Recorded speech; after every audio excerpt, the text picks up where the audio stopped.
Bismillahirrahmanirrahim. Assalamualaikum warahmatullahi wabarakatuh.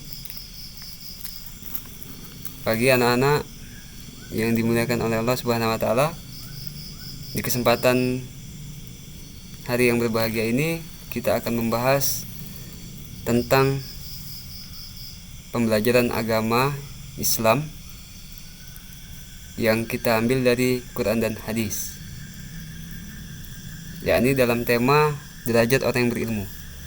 Sebelum kita mulai, marilah kita membaca doa terlebih dahulu untuk kita mendapat hikmah dan barokah dari Allah Subhanahu wa taala. A'udzubillahi minasyaitonirrajim. Bismillahirrahmanirrahim. Raditu billahi rabba wa bil islami dina wa bi Muhammadin nabiyyan wa rasula. Rabbi zidni ilma warzuqni fahma wa amalan solihan.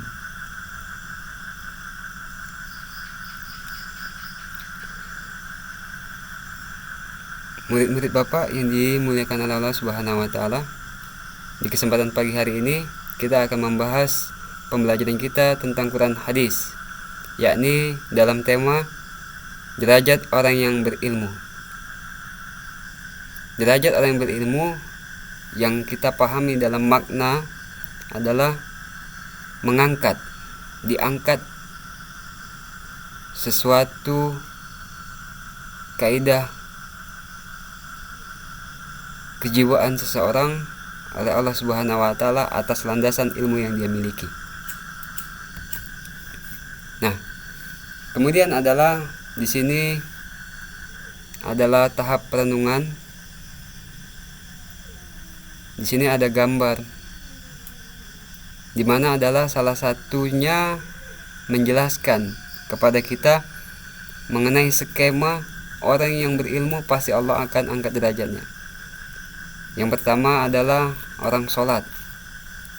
Tidak akan mungkin seorang imam tadi kalau dia tidak memiliki ilmu yang lebih di antara jamaahnya.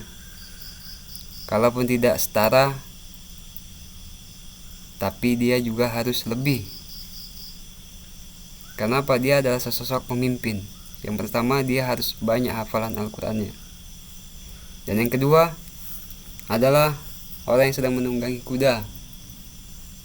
Itu adalah salah satu contoh gambaran orang yang memiliki sosok kepemimpinan, yang mana kita dapat melihat di bawah atau di sekelilingnya banyak orang-orang yang terkesima berkumpul mengerubuni beliau.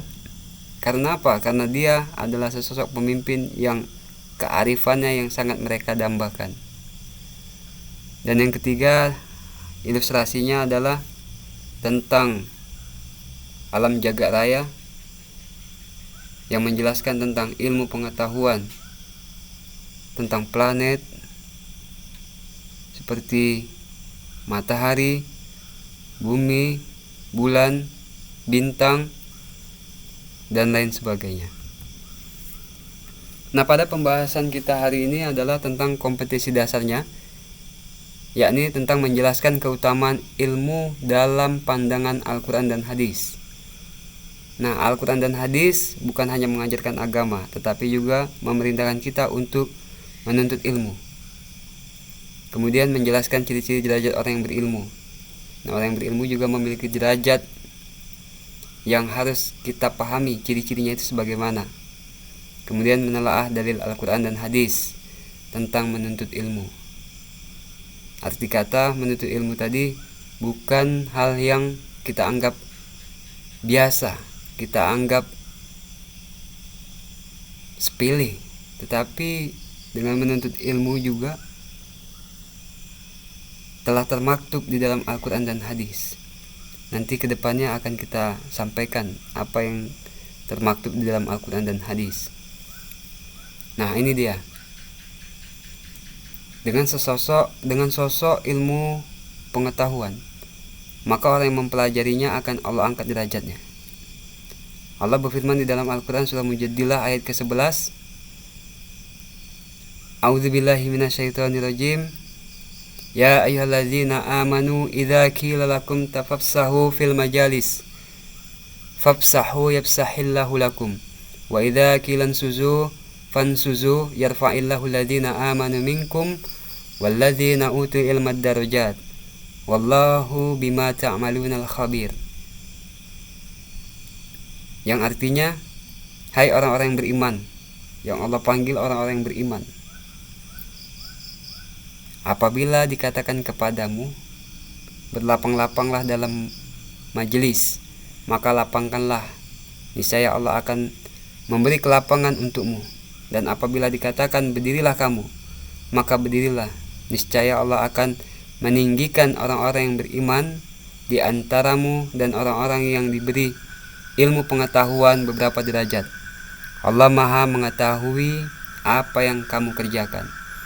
Nah, dalam firman Allah pada penggalan ayat terakhir, dan Allah Maha mengetahui apa yang kamu kerjakan.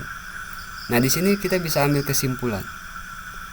Apa yang telah kita lakukan di dalam kehidupan dunia ini, maka Allah akan mengetahuinya. Kalau kita berlapang-lapang dalam majelis, maka Allah akan melapangkan kehidupan untuk kita. Dan apabila kita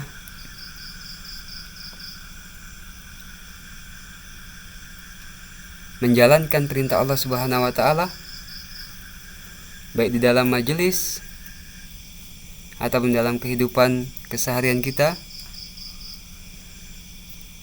bagaimana kita menghargai orang lain,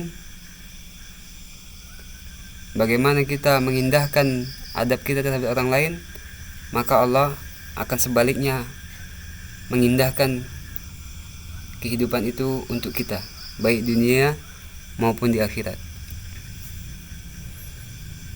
Dengan tujuan menuntut ilmu, tadi telah termaktub di dalam surah Al-Mujadilah ayat ke-11, dan Nabi Muhammad SAW juga menegaskan tentang penjelasan bagaimana keseriusan Islam mengajarkan kepada umatnya untuk menuntut ilmu.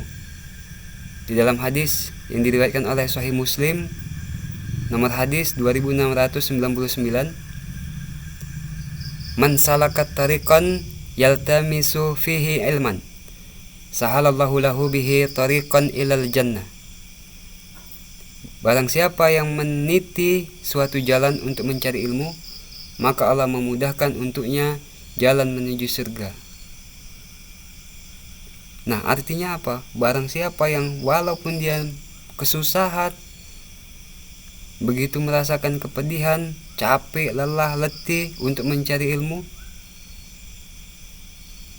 walau dengan keringat yang menetes, dengan memikirkan ilmu tersebut untuk masuk ke dalam pikirannya, untuk masuk ke dalam hatinya, apalagi ilmu Al-Quran dan hadis, ilmu Allah Subhanahu wa taala. Dan ini tidak akan main-main ganjaran dari Allah Subhanahu wa taala. Allah akan balas dengan memudahkan untuknya jalan menuju surga. Nah, selanjutnya adalah penjelasan tentang derajat orang-orang yang berilmu dalam pandangan Islam. Nah, beberapa kriteria pandangan Islam terhadap orang-orang yang berilmu. Yang pertama adalah diberi kebaikan dan kemudahan dalam menjalankan kehidupan di dunia maupun di akhirat. Nah, kalau kita memiliki ilmu pengetahuan, memiliki ilmu, maka kita akan mampu menghargai diri kita, akan mampu menghargai orang lain, atau dikatakan kita mampu sebagai makhluk ciptaan Allah, manusia yang mampu memanusiakan manusia. Sehingga kalau kita berbuat baik kepada orang lain, maka orang lain akan berbuat baik kepada kita, dan Allah tahu itu. Allah melihat apa yang kita lakukan, dan Allah akan membalasnya dengan perbuatan baik kita dengan melalui orang lain, dan Allah akan balas lagi kebaikan yang telah kita lakukan di dunia dengan balasan surga yang nanti akan ditemukan oleh orang yang berbuat baik kepada orang lain. Selanjutnya, ilmu adalah warisan para nabi. Rasulullah SAW bersabda di dalam hadisnya, dan sesungguhnya para nabi tidak pernah mewariskan uang emas dan tidak pula uang perak Akan tetapi mereka telah mewariskan ilmu atau ilmu syar'i. Barang siapa mengambil warisan tersebut, maka sungguh ia telah mengambil bagian yang banyak. Sebagai orang yang beriman, sebagai orang yang mengetahui tentang ilmu pengetahuan, tentang ilmu agama, kalau dia membaca sirah tentang nabi, maka para nabi itu tidak pernah mewariskan yang namanya harta benda, emas, perak, uang dan lain sebagainya. Tetapi yang diwariskan oleh para nabi adalah ilmu syar'i, ilmu menuju kebaikan terhadap dirinya sendiri dan untuk bekal di akhirat. Nah, sedangkan ilmu pengetahuan sendiri, ada sahabat nabi yang memang memiliki ilmu yang begitu luas, pemahaman tentang ilmu syar'i khususnya, sampai-sampai beliau dikatakan ana madinatul ilm wa aliyul babuha. Siapakah dia? Yakni Sayyidina Ali bin Abi Thalib, atau kita katakan khalifah yang keempat. Selanjutnya, orang berilmu dimudahkan jalannya ke surga. Sudah pasti dengan ilmu kebaikan, dengan ilmu syar'i, dia beribadah sesuai dengan perintah Allah Subhanahu wa taala, tidak melanggar aturan yang diatur oleh Allah Subhanahu wa taala, menjalankan sunnah dari Nabi Muhammad SAW, tidak melenceng, berbelok dari ajaran Nabi Muhammad SAW, atau dikatakan siratal mustaqim dia dalam perjalanan kehidupannya. Kemudian adalah orang berilmu memiliki pahala yang kekal.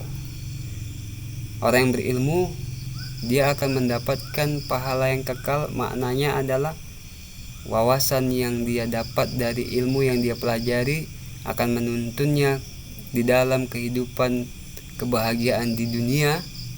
Setiap dalam permasalahan yang dia hadapi, maka dia akan mampu menyelesaikannya karena dia memiliki ilmu atas dasar permasalahan yang dia hadapi, sehingga dia mampu memecahkan permasalahan tersebut. Dan begitu juga ketika di yaumil akhir kelak, ilmu tersebut akan membawanya masuk ke dalam surga yang kekal selama-lamanya. Baiklah, anak bapak yang dimuliakan oleh Allah, mungkin penyampaian yang bisa bapak sampaikan tentang ilmu fikih yang menjelaskan tentang derajat orang-orang yang berilmu hanya sampai di sini. Semoga ini bisa menjadi amal jariah, bisa bermanfaat bagi kita bersama. Sekian dan terima kasih. Wabillahi taufiq wal hidayah wal inayah. Assalamualaikum warahmatullahi wabarakatuh.